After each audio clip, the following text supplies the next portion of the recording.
2 years ago, my heart pounded as I walked into Rosario's. When Tyrone had said, "We need to talk," I'd thought, after 2 years, he's finally going to propose. 5 minutes later, I'd left Rosario's utterly crushed and humiliated, his contemptuous words still ringing in my ears.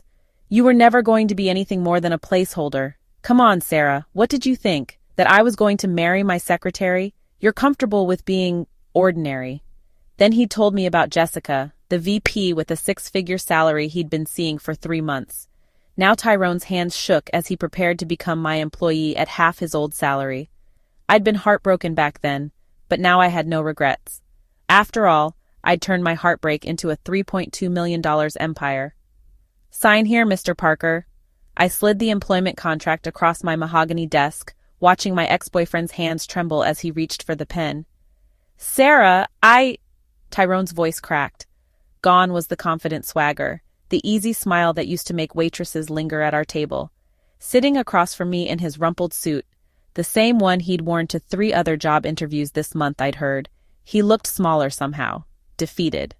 "The salary is $55,000 annually," I continued, my voice steady and professional. "That's a significant pay cut from your previous position, but given the circumstances, I think we both know you're lucky to have any job at all." He flinched. "Good. 6 months ago, Tyrone Parker was Regional Sales Director at Pinnacle Tech Solutions, pulling in $120,000 a year and bragging about his corner office. Today, he was unemployed, desperate, and sitting in my corner office, the one with floor-to-ceiling windows overlooking the Chicago River, in the building that housed Williams & Associates, my $3.2 million marketing empire built from nothing but determination and the ashes of his cruelty. But I'm getting ahead of myself. Let me take you back to where this all began, because what I discovered in that late-night conversation with my boss would change everything. 2 years earlier, I thought love meant compromise.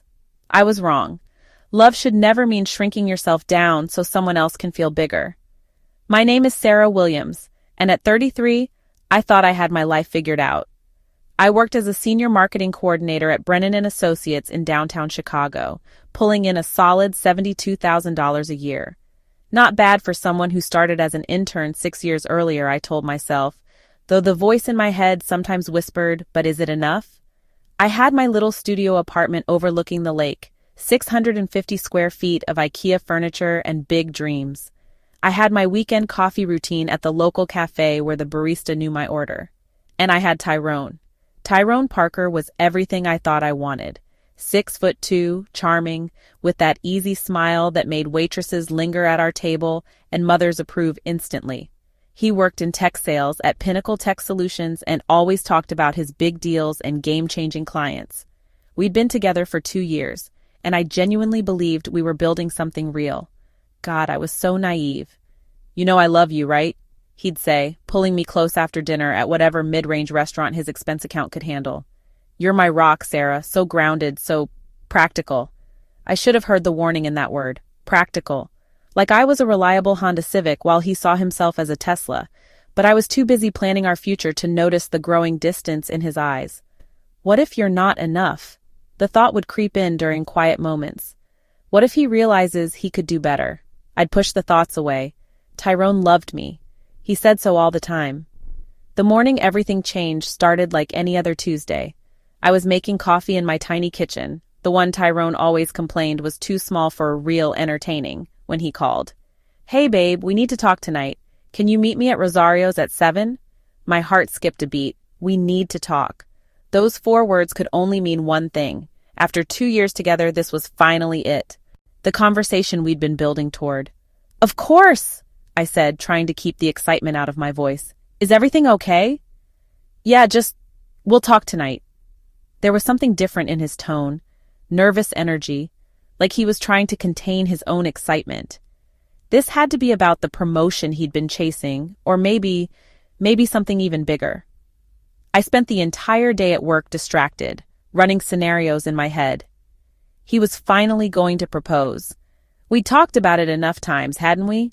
About our future, about the life we wanted to build together.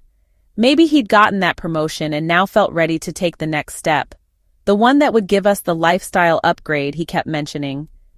Don't get ahead of yourself, I told myself, as I touched up my lipstick in the office bathroom. But I couldn't stop smiling. He's probably just as nervous as you are. My hands were shaking with anticipation as I applied fresh gloss, imagining his face when I said yes. Rosario's was packed, the usual Tuesday crowd of young professionals unwinding after work. I spotted Tyrone immediately in our usual corner booth, the one where we'd celebrated my promotion 6 months ago, where he'd held my hand and said he was so proud of his successful girlfriend.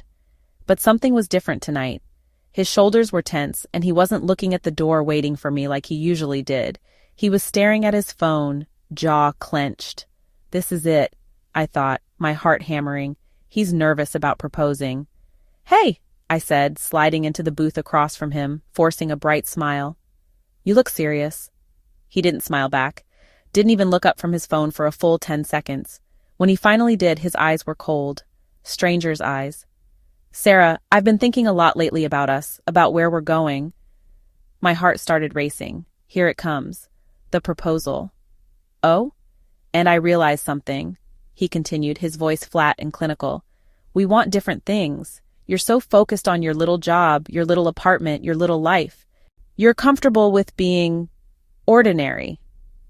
The word hit me like a physical slap. The noise of the restaurant faded to a dull hum. Ordinary? Don't get me wrong, there's nothing wrong with that. His tone was patronizing now, like he was explaining something to a child. Some people are meant to be supporting characters, you know, but I'm not. I'm going places, Sarah, big places, and I need someone who can keep up. The restaurant tilted. I gripped the edge of the table, staring at this man I thought I knew. What are you saying? I'm saying we're done. He leaned back, and for the first time since I'd sat down, he smiled. But it wasn't the warm smile I fell in love with. This one was cold, almost pitying. Look, you're sweet, and you've been great company. But let's be honest, you were never going to be anything more than a placeholder. A placeholder? My voice came out small, broken. This isn't happening. This can't be happening. Come on, Sarah, you had to know this wasn't permanent. I mean, what did you think? That I was going to marry my secretary? I'm not a secretary. I'm a senior marketing coordinator. The words felt pathetic even as I said them. He laughed, actually laughed. The sound cut through me like glass. Right. Look, I don't want to be cruel, but someone needs to give you a reality check. You're 33, you make what, 70 grand? You live in a studio apartment and get excited about half-price wine at Target. That's not the life I'm building. Each word was a punch to the gut. I could hear the conversation at the next table. Someone talking about their weekend plans, completely normal, while my world imploded in real time. This is really happening. He's really doing this. So what? I managed, my voice barely above a whisper. You're just done? 2 years and you're just walking away? I'm upgrading, he said simply, as if he was talking about switching phone plans. Remember Jessica from my company's Christmas party, the blonde in the red dress? She's a VP at Morrison & Associates, makes 6 figures, drives a BMW. She gets it. She gets what I'm trying to build. Jessica. I remembered her. Tall, confident, the kind of woman who probably had a walk-in closet and never shopped at Target in her life. The kind of woman who made me feel invisible just by existing. Of course it's her. How long? I asked, though I already knew the answer would destroy me. How long what? How long have you been seeing her? Tyrone shifted uncomfortably, the first crack in his composed facade. That's not really... How long, Tyrone? My voice was stronger now, fueled by the first spark of anger cutting through the devastation. 3 months, he said finally. But it's not like that. It started as networking and then... 3 months. I felt something cold and final settle in my chest. 3 months ago was when he started working late more often. When he stopped suggesting weekend trips. When he started using words like practical and grounded like they were diseases. 3 months of lies. 3 months of me wondering what I'd done wrong while he was already planning his exit strategy. Look, Sarah, I didn't want to hurt you, but you'll find someone who's more your speed. Someone ordinary. You'll be fine. I stood up on shaking legs, my purse clutched so tightly my knuckles were white. You're right about one thing, Tyrone. I will be fine. He looked relieved, like I'd just solved a problem for him. Good. I'm glad you're taking this well. You're handling this very maturely. maturely, like I was a child being dismissed by an adult. I walked out of that restaurant in a daze, my heels clicking on the sidewalk like a metronome, counting down the seconds until I could fall apart. 2 years. 2 years of my life, of believing in us, of planning a future that apparently only existed in my head. The L ride home was a blur of city lights and my reflection staring back at me from the dark window. Ordinary, placeholder, secretary. The words echoed in my head like a cruel mantra. That night, I sat in my little apartment and cried until I had no tears left. Then I cried some more. I called in sick the next day and spent 12 hours in bed, staring at the ceiling, replaying every moment of our relationship and wondering how I'd been so blind. Maybe he's right, I thought in my darkest moments. Maybe I am just ordinary. Maybe this is all I'll ever be. But then something shifted.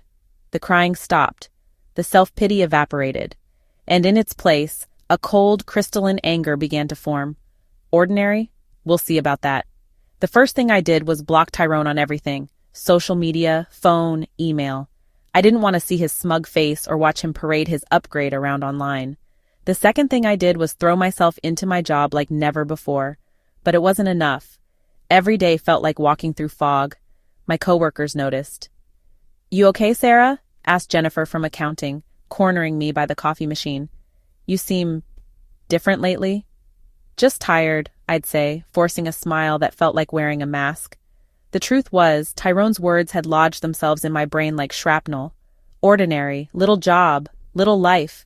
Was that really how people saw me? Was that all I was? Stop it, I'd tell myself. Don't let him define you. But the doubt was a living thing now, growing stronger every day. I started staying later at the office, volunteering for extra projects, working weekends. If I was so ordinary, maybe I needed to prove otherwise, to myself, if no one else. "You have to be better," became my new mantra. You have to be more. But here's what I didn't know. The universe was about to hand me the opportunity of a lifetime. I was working late on a Thursday, alone in the office except for the cleaning crew, when I heard voices from Mr. Brennan's office. The door was cracked open, and I could see him sitting with 2 other men I didn't recognize. "The truth is, Jim, I'm getting too old for this," Mr. Brennan was saying, his voice tired. 43 years building this company, and I'm ready to retire. My kids have no interest in taking over. They're all doctors and lawyers now. My blood turned to ice. "No, please no." "So you're really selling?" one of the other men asked. "That's the plan. I've got a few interested parties, but I want to make sure it goes to someone who will take care of my people. Half these employees have been with me for over a decade. They're not just workers, they're family." My heart stopped. Brennan and Associates was being sold? I'd worked here for 6 years. This place was my second home. These people were... Well, Tyrone was right about one thing. They were my family. This can't be happening. Not now.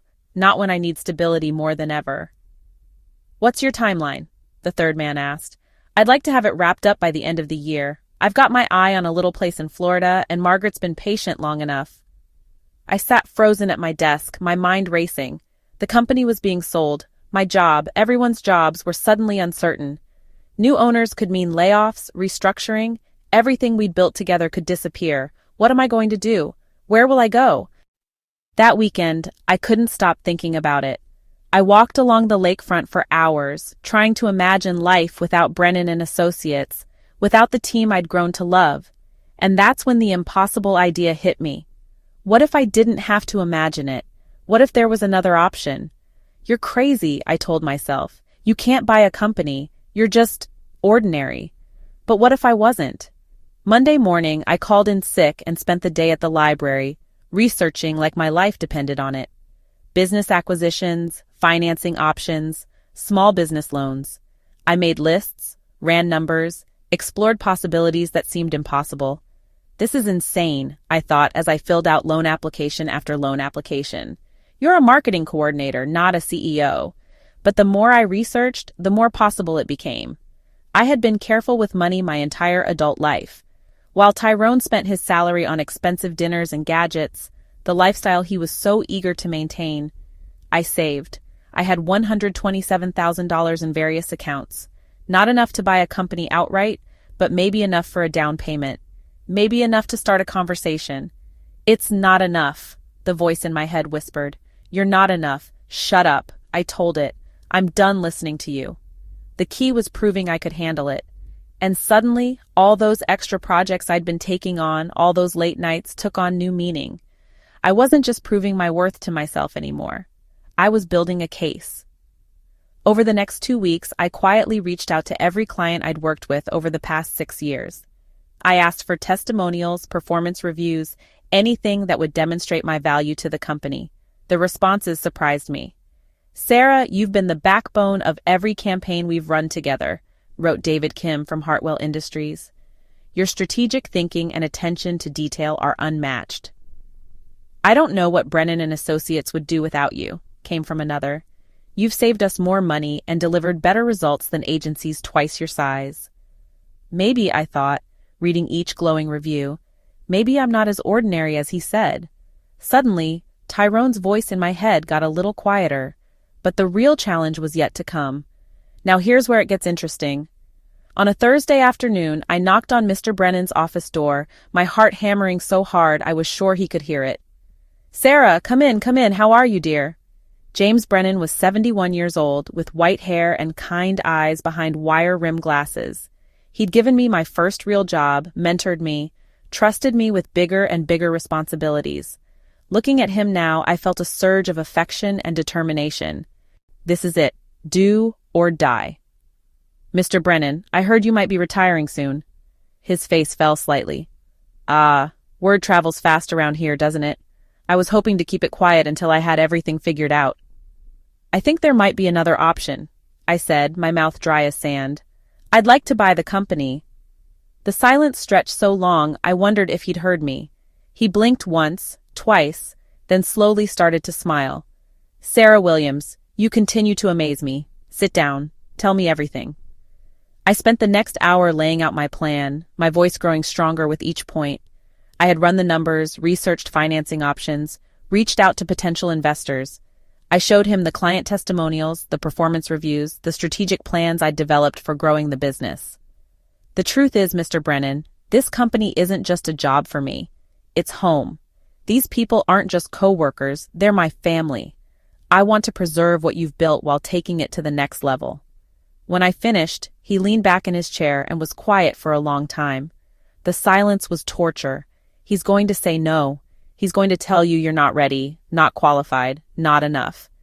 "You know, Sarah, in 43 years, I've hired hundreds of people, but I've only met a handful who truly understood what this business is about. It's not about marketing campaigns or profit margins. It's about relationships. It's about trust." He leaned forward. "If you can secure the financing, I'd be honored to sell this company to you." I nearly cried right there in his office. The next 6 weeks were the hardest of my life. Bank meetings where loan officers looked at me skeptically, a single woman wanting to buy a company, legal documents that made my head spin, sleepless nights wondering if I was making the biggest mistake of my life. What if Tyrone was right? What if I really am just ordinary? "No," I'd tell myself at 3 a.m., surrounded by financial projections. He was wrong about me. Dead wrong. But piece by piece, it came together. A small business loan backed by my savings, an investor who believed in my vision, and a seller financing arrangement with Mr. Brennan himself. On December 15th, I signed the papers that made me the owner of what was now Williams & Associates. I didn't tell anyone until it was done. The staff meeting where I announced the news was one of the best moments of my life. Jennifer from accounting actually cried, "Sarah, I can't believe it. You saved us all." "We saved each other," I said, and I meant it, but I was just getting started. Williams & Associates grew fast. Within 6 months, we'd signed 8 new clients and expanded our team from 12 to 18 people. I implemented new strategies, invested in better technology, created a company culture where everyone's ideas mattered. Not ordinary, I thought every morning as I walked into my office. Never ordinary. By the end of year 1, we'd doubled our revenue. By year 2, we'd hit $3.2 million in annual revenue. I moved out of my studio apartment and bought a 2-bedroom condo with floor-to-ceiling windows overlooking the lake. I traded my Honda Civic for a BMW X5, not because I needed to impress anyone, but because I could. And yes, I still shopped at Target sometimes, because I liked their home goods section. But now I also had a personal shopper at Nordstrom. The sweet satisfaction of success was intoxicating. But what happened next was even better. I was scrolling through LinkedIn one Tuesday morning when I saw the announcement. Pinnacle Tech Solutions announces closure due to market conditions. My coffee cup froze halfway to my lips. Tyrone's company had gone under. Within hours, the business community was buzzing. Poor leadership, failed pivots, the inability to adapt to changing markets. The CEO, Jessica's boss, I realized, had made a series of catastrophic decisions that led to their downfall. I felt a complex mix of emotions. Satisfaction, yes, but also pity. 2 weeks later, Jennifer knocked on my office door. "Sarah, there's someone here to see you, says it's urgent. Send them in." The door opened and Tyrone walked in. But this wasn't the confident, smug man who'd broken up with me 2 years earlier. His suit was wrinkled, the same charcoal gray one he'd worn to important meetings, now looking cheap and tired. His hair was unkempt, there were dark circles under his eyes, and his hands were shaking slightly. My God, I thought, what happened to you? "Sarah?" His voice was barely above a whisper. I need your help." I gestured to the chair across from my desk, the expensive leather chair I'd bought to replace the old cloth ones. "Sit down, Tyrone. Tell me what's going on." He collapsed into the chair like a deflated balloon. "Pinnacle went under last month. The whole tech sector's been brutal, and we just couldn't keep up. The writing was on the wall for months, but management kept saying we'd turn it around." "And Jessica?" I wanted to ask, but I didn't need to. "Jessica left me when the money ran out," he continued, answering my unspoken question. "Turns out she was only interested in the lifestyle, not the man. Sound familiar?" The irony wasn't lost on either of us. "I've been applying everywhere," he continued, his voice hollow. "But the market's tough, and word gets around when a company fails. Nobody wants to hire someone from a sinking ship. I heard about your success, about Williams and Associates. Sarah, I know I don't deserve to ask, but do you have any openings?" This was it, the moment I'd dreamed about for 2 years. Tyrone Parker, the man who'd called me ordinary, who'd told me I'd never amount to anything, was sitting in my office begging for a job. I leaned back in my chair, studying the man who'd once held the power to devastate me. Now he looked small, desperate, broken. How the mighty have fallen. "What kind of position are you looking for?" I asked, keeping my voice neutral. "Anything," he said quickly. "I'll take anything. Sales coordinator, account assistant, even intern. I need a job, Sarah. I need a second chance." A second chance. The words hung in the air between us. I could have savored this moment longer. Could have made him squirm, made him beg, made him understand exactly how it felt to be dismissed and devalued. But you know what? I was better than that. I had become better than that. "The only position I have available is junior account coordinator," I said finally. "It's $55,000 a year, entry level. You'd be reporting directly to me, and you'd be starting at the bottom. Are you interested?" His relief was palpable. "Yes, God, yes, thank you, Sarah. You don't know what this means to me." "Actually, I do." I slid a contract across the desk. "I know exactly what it means to need a second chance, Tyrone. I know what it's like to have someone believe in you when no one else will." As he signed the papers with those same hands that had once dismissed me, I thought about the journey that had brought us here, about the tears I'd cried in my little apartment, about the fear I'd felt taking over the company, about all the times I doubted myself. "Tyrone," I said as he finished signing, "welcome to Williams and Associates. Your first day is Monday at 8 a.m. sharp. Don't be late." He looked up at me, and for the first time in 2 years, I saw something in his eyes I'd never seen before. Respect. "Thank you, Sarah. I won't let you down." "I know you won't," I said, "because if you do, you'll be out on the street again, and this time, there won't be anyone left to give you another chance." After he left, I sat in my office, my corner office with windows overlooking the Chicago River, and laughed until tears ran down my cheeks. Not cruel laughter, but the kind that comes from deep, bone-deep satisfaction. My phone buzzed with a text from Jennifer. "Did you just hire your ex-boyfriend? Because that was amazing to watch." I texted back, "He's not my ex-boyfriend anymore. He's my employee." 6 months later, Pinnacle's bankruptcy was finalized. The building was sold, the assets liquidated. Jessica, I heard through the grapevine, had moved to California for a fresh start, with a tech entrepreneur she'd met at a networking event. Tyrone, meanwhile, had proven himself to be a dedicated employee, humble, hardworking, grateful for the opportunity. He used the company bathroom, the same one he'd once sneered at during a brief office visit years ago. He ate lunch alone while I networked with executives. He asked permission for time off. The reversal was complete. One afternoon, he knocked on my office door. "Sarah, do you have a minute?" "Of course. Come in." He stood in front of my desk, fidgeting with a folded piece of paper. "I wanted to give you this." It was a handwritten note. "Sarah, thank you for seeing potential where I saw problems. You were right. I was scared. Scared of your strength, your ambition, your ability to make me feel small without even trying. I'm sorry for the pain I caused, and I'm grateful for the chance to learn from someone I should have never underestimated. Congratulations on everything you've built." I kept the card, not as a trophy, but as a reminder. A reminder that the best revenge isn't proving someone wrong about you. It's proving yourself right about you. Today, Williams & Associates has 28 employees and annual revenue of $4.1 million. We've been featured in 3 industry publications as one of Chicago's fastest-growing marketing firms. I drive that BMW X5 to work every morning, then spend my days doing what I love, creating, strategizing, building something meaningful. But more than any of that, I love what I've become. I love the challenge, the creativity, the way my team lights up when we nail a difficult campaign. I love that I get to create the kind of workplace I always wanted, one where people's ideas matter more than their pedigree, where ordinary people get to do extraordinary things. Tyrone was right about one thing. I was a placeholder, but not in his life. I was a placeholder in my own life, waiting for permission to become who I was meant to be. I never got that permission. I just stopped waiting for it. Last week, I got an invitation to Jessica's engagement party.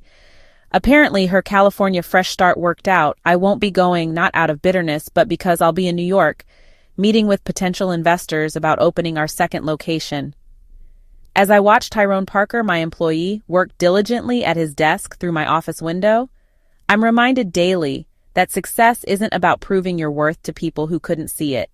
It's about proving it to yourself. Some people might still call my journey ordinary, but I call it extraordinary.